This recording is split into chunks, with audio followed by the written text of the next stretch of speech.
Hello, boys and girls. It's Mrs. Pelletier again, and I've chosen a few books that deal with finding beauty in our surroundings.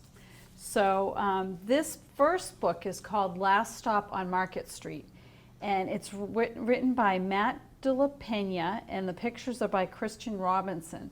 And if you notice on the front, this won a Caldecott Award for the pictures, and it won a Newbery Award for the words. So this is a double winner. And I'll also just take a look at the cover. And what do you notice?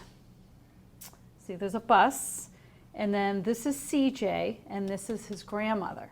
And they get on this bus every day. And the title of this book is called Last Stop on Market Street. So I think they get off on the last stop. And we're going to read this book to see what lesson CJ learns from his grandmother. So be thinking about that as I read this story. Last Stop on Market Street. So they live in the city. CJ pushed through the church doors, skipped down the steps. The outside air smelled like freedom, but it also smelled like rain, which freckled CJ's shirt and dripped down his nose. The author uses really interesting language to describe what he smells. The air smelled like freedom. So that to me is saying he's really excited to be outside from his actually he just stepped out of church, right? And then it smelled like rain. Actually, my daughter woke up this morning and she said, "Mom, it smells like summer." And then when he says it freckled CJ's shirt and dripped down his nose, instead of just saying it started to rain a little bit, the author said it freckled CJ's shirt. So you can tell that there are just little drops on his shirt, almost like little freckles. He ducked under his Nana's umbrella, saying, "How come we gotta wait for the bus in all this wet?" "Trees get thirsty too," his Nana told him. "Don't you see that big one drinking through a straw?" CJ looked for a long time, but he never saw a straw. What do you think she means? Talk to the person next to you about what does Nana mean when she says, "Don't you see that big tree drinking through a straw?" Think about that. How do trees drink water? Think about their roots that are down below the ground. It's almost like a straw. They take the water and it goes right into the tree. But he's too little to understand that, so he's looking for a real straw. From the bus stop, he watched water pool on flower petals. When they say it pools on water petals, it means it's almost like it collects on the petal, just like a little mini pool. He watched rain patter against the windshield of a nearby car. His friend Colby climbed in, gave CJ a wave, and drove off with his dad. "Nana, how come we don't have a car?" So he's waiting at the bus stop. You can see from the illustrations. And see there's a little seat here, but his friend leaves in a car.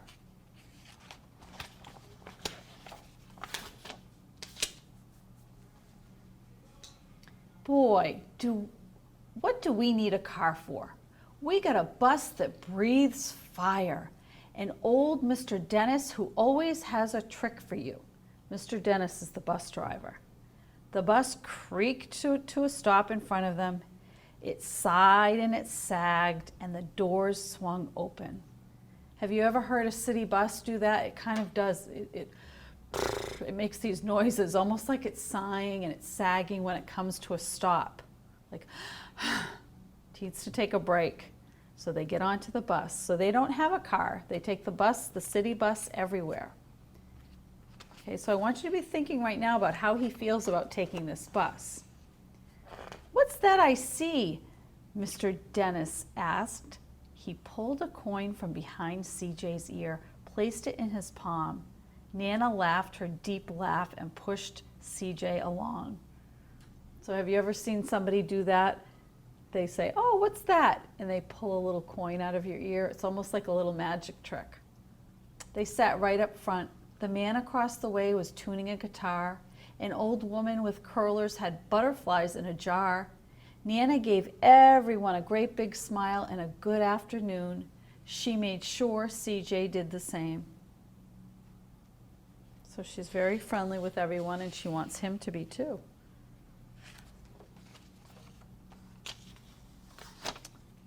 The bus lurched forward and stopped. Lurched forward and stopped. When you lurch, that means you kind of move suddenly, and that's what the bus is doing. Nana hummed as she knit. "How come we always gotta go here after church?" CJ said. "Miguel and Colby never have to go anywhere." So his friends that leave church probably just go home.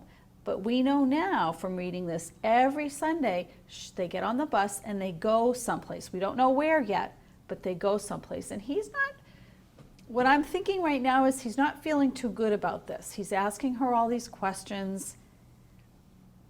Let's see what happens though. "I feel sorry for those boys," she told him. "They'll never get a chance to meet Bobo or the sunglass man. And I hear Trixie got herself a brand new hat." CJ stared out the window, feeling sorry for himself. He watched cars zip by on either side, watched a group of boys hop curbs on bikes. So what do you think she's trying to tell him? He's saying, Nana, why can't we just go home? Why do we have to do this? And she's saying, "I feel bad for those boys. They don't get to see what we're going to see." So she's trying to say they have an opportunity and an experience that they do every Sunday that those boys will never have a chance to do. A man climbed aboard with a spotted dog, right there. CJ gave up his seat. "How come that man can't see?" "Boy, what do you know about seeing?" Nana told him. "Some people watch the world with their ears." "That's a fact. Their noses too," the man said, sniffing at the air. "That's a mighty fine perfume you're wearing today, ma'am." Nana squeezed the man's hand and laughed her deep laugh. So we're really finding out what kind of person Nana is, and even what kind of little boy CJ is. He was sitting there, and then he gave up his seat so that the man could sit there. And what are you noticing about the man? He's wearing sunglasses, and look at that. It's a walking stick. So he can't see. But CJ's little, and he just says, "How come that man can't see?" But she says, "Boy, what do you know about seeing? Some people watch the world with their ears." So even though he can't see with his eyes, he can hear things really, really well.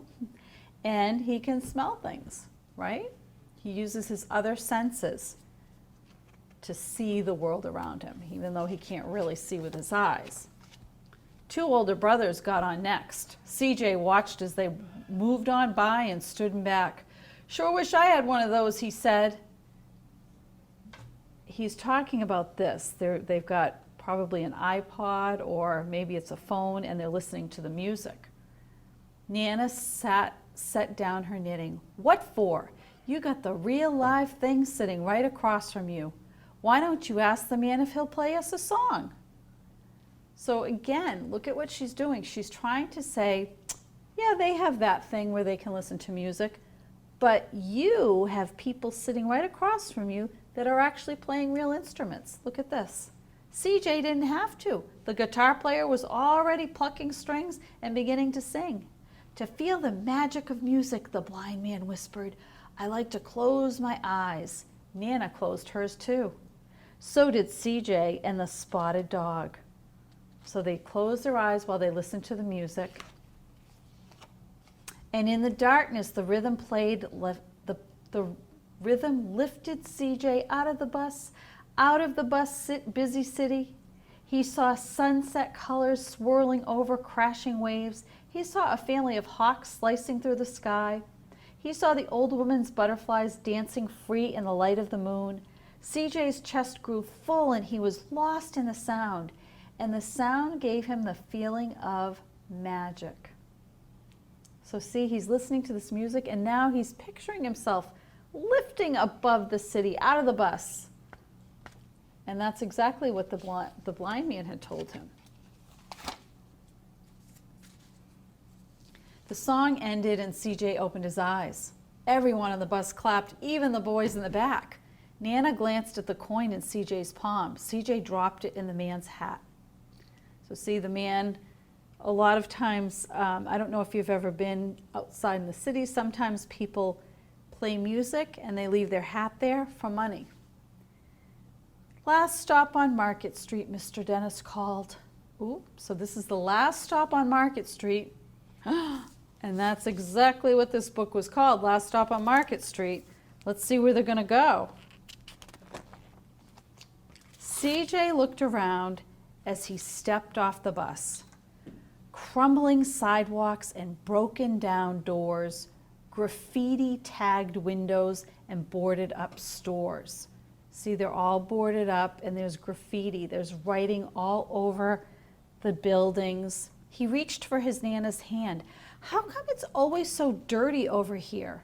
She smiled and she pointed to the sky. Sometimes when you're surrounded by dirt, CJ, you're a better witness for what's beautiful. So let's think about that. She says, sometimes when you're surrounded by dirt, CJ, you're a better witness for what's beautiful. Talk to the person next to you about what she means by that. Well, let's see, when she says a better witness for what's beautiful, witness is someone who sees something, okay, something happen. So she's saying, sometimes when you're in the middle of all of this dirt, you have to look carefully, but there is something beautiful to be seen. Let's see what she finds. CJ saw the perfect rainbow arcing over the soup kitchen, their soup kitchen. So this is where they're going. They're going to a soup kitchen. I don't know if they're going to go to get some food or if they're going to volunteer to help feed people that need food. We're going to see. He wondered how his Nana always found beautiful where he never even thought to look. She does. She finds beauty in everything. He looked all around them again at the bus rounding the corner out of sight and the broken street lamps still lit up bright and the stray cat shadows moving across the wall. So he looked for those beautiful things, even though he says the street lamps still, even though they were broken, they lit up brightly. That was beautiful. And the bus was rounding the corner and he sees that beautiful rainbow. When he spotted their familiar faces in the window, he said, "I'm glad we came." So see, familiar faces means he's seen these people before. They come every Sunday. And these are people that go to the soup kitchen to get food so that they can eat and be healthy. He thought his Nana might laugh, her deep laugh, but she didn't. She patted him on his head and told him, "Me too, CJ. Now, come on." And so, let's see where they are. See? Nana's right there, CJ's right there. So they're serving all of these people food at the soup kitchen. So they go every Sunday and they volunteer their time. And it makes them feel really good inside, and they've met all of these people and they really know them. They've gotten to know them better. So what do you think about how his feelings have changed? What do you think that she's trying to teach him? What's Nana trying to teach him? Let's think about that. I asked you to think about it as we read the story. Okay, do you remember in the very beginning, he really didn't want to get on that bus. He wanted to get in a car like his friend, right? And he wanted to go home and he kept asking her that, but then in the end, he was really happy to be there. I think his grandma is saying, you know what, there are so many beautiful things in the world, you have to stop and take a look at them and appreciate everything that you have. And that's what she's trying to get him to do. There's beauty in everything, okay? So she taught him a very important lesson. And I think by the end, he learned that, all right? So maybe you can think about some of the things that you have in your world that are really beautiful. And maybe write some of them down. Maybe write a poem about some of the things that are beautiful in your world. Okay? All right, so that's a really good story by Matt de la Pena and Christian Robinson. And you can tell why it won an award for both the words and the pictures. There's lots of details in the pictures, like even this, look at that. They put the handicap sign on the bus. This man has some tattoos. She's holding the butterflies. Lots and lots of details. The other thing I noticed about these illustrations is they're so colorful. When this illustrator does the background, does the full background. There's no white, rarely, only where the words are. Okay? All right. Well, I hope you enjoyed this story, and I hope you appreciate everything around you.